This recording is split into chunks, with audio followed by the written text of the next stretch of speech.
नमस्कार मंडळी. तर तुमचं माझ्या चॅनलवर खूप खूप स्वागत आहे.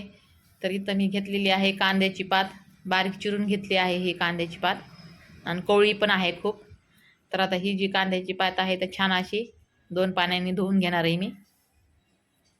तर एकदम सोपी अशी भाजी आहे ही. 5 ते 7च मिनिटात ही भाजी तयार होते. ह्याला जास्त काही साहित्य लागत नाही. एकदम साधी सिंपल भाजी आहे आणि चवीला तर खूप छान लागते ही भाजी. तर आता मी ही भाजी धुतलेली ताटामध्ये काढून घेते. माझ्या चॅनलला नवीन असाल तर प्लीज माझ्या चॅनलला सबस्क्राईब करा, लाईक करा आणि कमेंट पण करा. तर आता ही जी भाजी आहे तर छान अशी धुवून घेतली मी मस्त. तुम्ही चिरायच्या आधी पण ही भाजी धुवून घेऊ शकता, पण मी चिरल्याच्या नंतरच ही भाजी धुवून घेते. तर आता इथं मी मसूरची डाळ घेतली आहे. आता ती मसूरची डाळ मी छान अशी धुवून घेणार आहे आणि त्याच्यामध्ये पाणी टाकून 15 ते 20 मिनटं ही डाळ भिजत ठेवणार आहे. तर तुम्ही इथं कोणती पण डाळ घेऊ शकता, मुगाची किंवा तुरीची डाळ पण घेऊ शकता किंवा हरभऱ्याची डाळ पण तुम्ही घेऊ शकता इथं. तर मी इथं मसूरची डाळ घेतली आहे. तर आता इकडं मी मिरच्या घेतलेल्या आहेत, 9-10 मिरच्या घेतलेल्या आहेत आणि इथं लसूण घेतलेला आहे आणि शेंगदाणे घेतलेले आहेत अर्धी वाटी. त्याला कमी साहित्यामध्येच ही भाजी खूप छान होती. एकदम सोपी आहे करायला, कोणी पण सहज करू शकतं ही भाजी. तर थोडं लसूण टाकून घेतलंय मी मिक्सरच्या भांड्यामध्ये, मिरची लसूण, आणि ते मिक्सरला बारीक असं करून घेतलंय. त्याच्यानंतर आता हे जे राहिलेले शेंगदाणे होते अर्धी वाटी ते पण टाकून घेतले ह्याच्यामध्ये मी, आणि नंतर ह्याची अशी ओबडधोबड पेस्ट करून घेतली आहे मी. एकदम बारीक अशी केलेली नाही आहे. आणि थोडासा लसूण पण बाजूला ठेवलेला आहे मी. आणि हा जो लसूण आहे तर ह्याला मी छान असं ठेचून घेणार आहे फोडणीसाठी.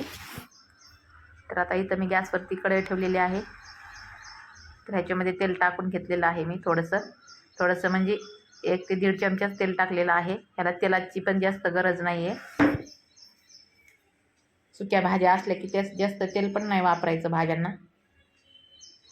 आता हे ठेचलेलं लसूण जे आहे ओबडधोबड तर ते टाकून घेते मी. तेल थोडं गरम झालं की तर लसूण छान असं परतून घ्यायचं. थोडासा लसूण आपला लालसर झाला की त्याच्यामध्ये आपण हे शेंगदाणे आणि हिरवी मिरचीची पेस्ट जी आहे ती टाकून घ्यायची आणि छान असं हे परतून घ्यायचं.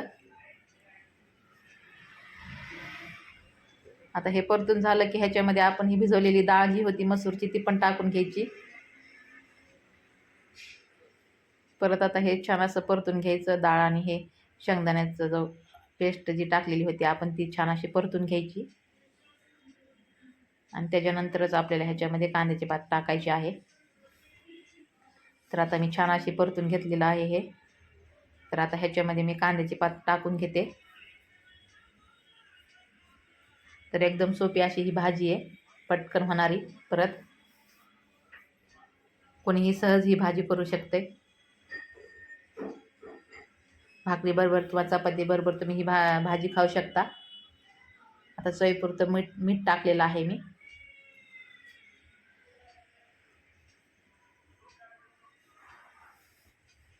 तर आता हे छान असं फिरून घेते, परतून घेते मी.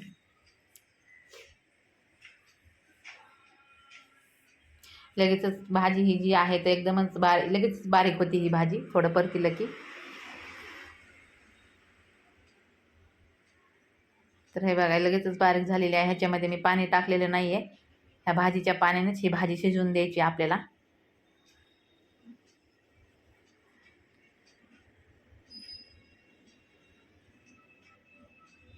तर ह्या भाजीला पाणी सुटलेलं आहे तुम्ही बघू शकता. आता ह्याच्यावर आपण ताट झाकून ठेवूया.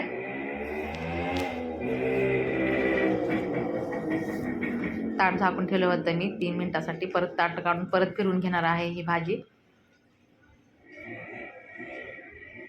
थोडी शिजली आहे आपली भाजी ही. ह्याच्यामध्ये पाणी अजिबात टाकायचं नाही आहे. आता परत त्याच्यावर ताट ठेवणार आहे झाकून मी. तर आता तुम्ही बघू शकता 4 ते 5 मिनिटांनी ही भाजी तर एकदम मस्त असं पाणी शोषून घेतलेलं आहे ह्या भाजीने. तर छान अशी आपली ही भाजी तयार झालेली आहे तुम्ही बघू शकता. चवीला पण खूप छान लागते ही भाजी आणि परत हेल्दी पण असते आपल्या शरीरासाठी. तर माझी ही जी भाजी आहे तर छान अशी तयार झालेली आहे. एकदम टेस्टी अशी ही भाजी तयार झालेली आहे. व्हिडिओ बघितल्याबद्दल धन्यवाद.